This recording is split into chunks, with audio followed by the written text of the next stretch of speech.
So ayan guys, nandito tayo at magtatanim tayo ng kamatis. So ayan yung kamatis namin guys. O marami kasi kaming kamatis ngayon guys. Yan.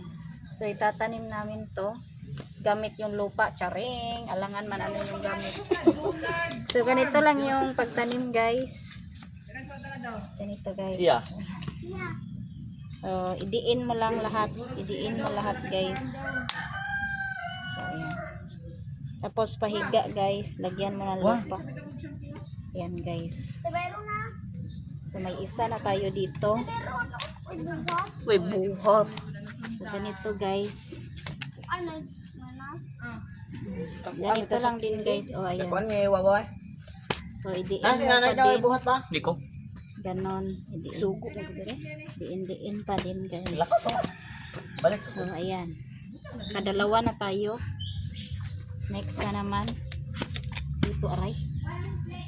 Next na naman guys dito.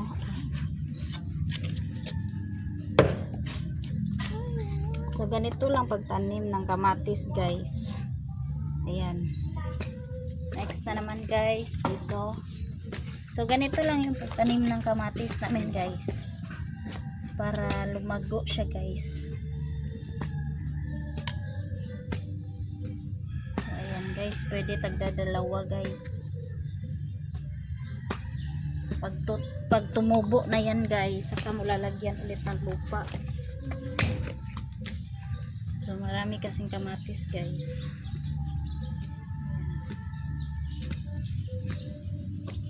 Kasi may iba kasi guys na yung kamatis hindi mag-grow ba. Kaya ganito lang yung gagawin natin. Idiin lang sila. Ayan guys. Tutubo lang yung kamatis natin guys.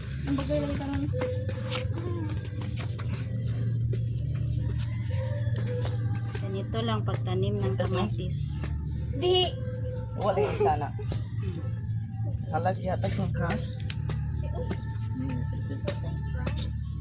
Man.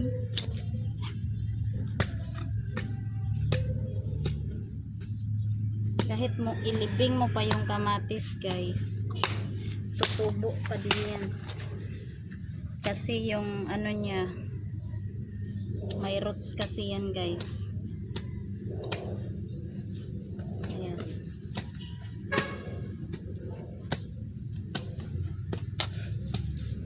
So ganito lang pagtanim. Kasi tumubo lang kasi yung kamatis namin. Kaya tinanim na lang namin dito.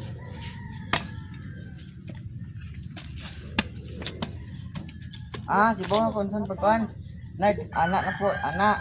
Sudlahin na po, anak. Sudlahin na po. Gagmay, gagmay.